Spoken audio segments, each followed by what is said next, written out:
नमस्कार, स्वागत है आप सभी का जी न्यूज पर। आपके साथ मैं हूं पूर्णिमा मिश्रा। पत्थरबाजों की ढाल से निपटेगी सेना की महिला ब्रिगेड, इस पर रिपोर्ट हम आपको दिखाएंगे डिटेल में। लेकिन उससे पहले इस वक्त की बड़ी खबर कश्मीर के गुरेज सेक्टर से है, जहां पर सेना ने इन्फिल्ट्रेशन की, घुसपैठ की एक और कोशिश को नाकाम कर दिया है।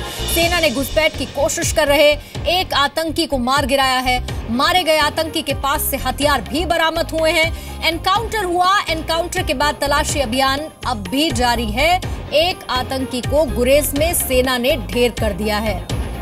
यह आतंकी घुसपैठ की कोशिश कर रहा था और सेना ने इसे ढेर कर दिया। आज सुबह ही आतंकियों ने अनंतनाग के काजीगुंड में सुरक्षा बलों की गाड़ियों पर फायरिंग की। 2 गाड़ियां थी।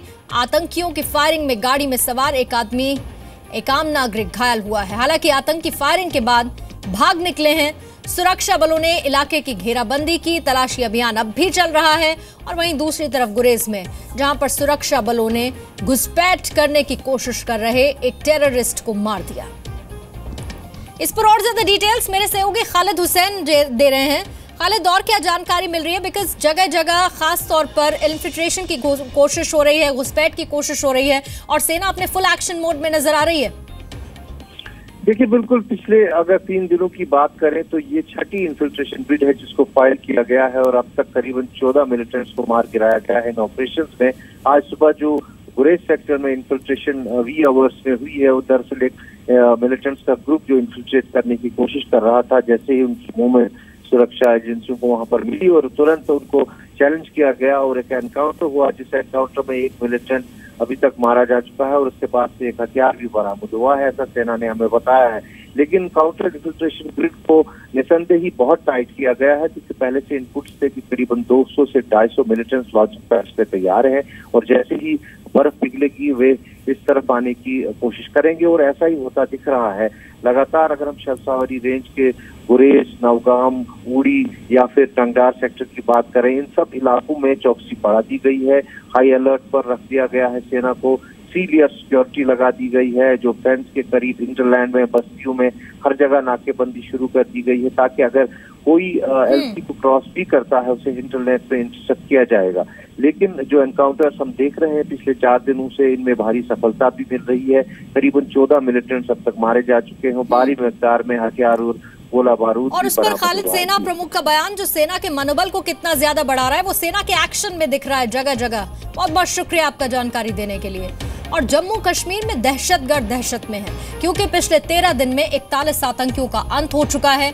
हमारे बहादुर जवानों ने न सिर्फ आतंकी हमलों को नाकाम किया, बल्कि आतंकियों को उनके अंत तक भी पहुंचा दिया है। सेना प्रमुख ये कह रहे हैं कि देश के दुश्मनों को मुंहतोड़ जवाब दिया जाएगा। देहरादून में आर्मी की पासिंग आउट परेड, जिसमें शामिल हुए सेना प्रमुख जनरल बिपिन रावत, और कश्मीर मुद्दे पर अपने मन की बात उन्होंने कही। सेना प्रमुख कहते दिखे कि कश्मीर में भारतीय सेना के खिलाफ दुष्प्रचार का अभियान चल रहा है और कश्मीरी युवाओं को भड़काया जा रहा है। सेना प्रमुख ने यह भी कहा, कश्मीर में महिला प्रदर्शनकारियों से निपटने के लिए सेना को महिला दस्ते की जरूरत है और सेना को आतंकियों से निपटने के लिए 2 कदम आगे सोचना होगा।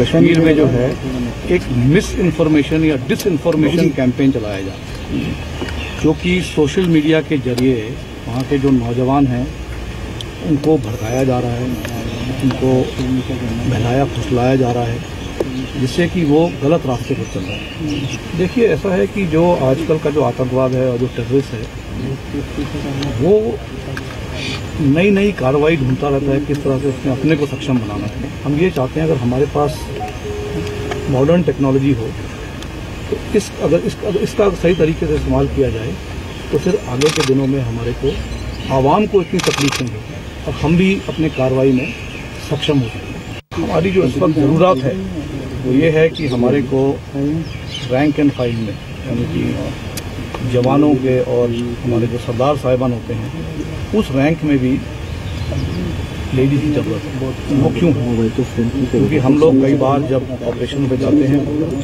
हम लोग को आवाम का सामना करना पड़ता है। इस आवाम में कई बार लेडीज़ हमारे आगे आ जाती हैं।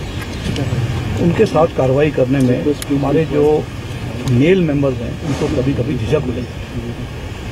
उस कार्रवाई में सक्षम होने के लिए हमें जरूरी है कि हमारे पास लेडीज जवानों की तरह भी तैनात हों। पे फौज और अन्य सिक्योरिटी फोर्सेस अगर जम्मू कश्मीर में यहाँ तैनात हुई हैं तो वहाँ पर अमन शांति बहाली करने के लिए तैनात है। हम लोग कोई वहाँ मारधाड़ करने के लिए तैनात नहीं होंगे। जब भी फौज को बुलाया जाता है तो फौज को अमन और शांति बहाल करने के लिए बुलाया जाता है। उसी मकसद से हम काम करते हैं।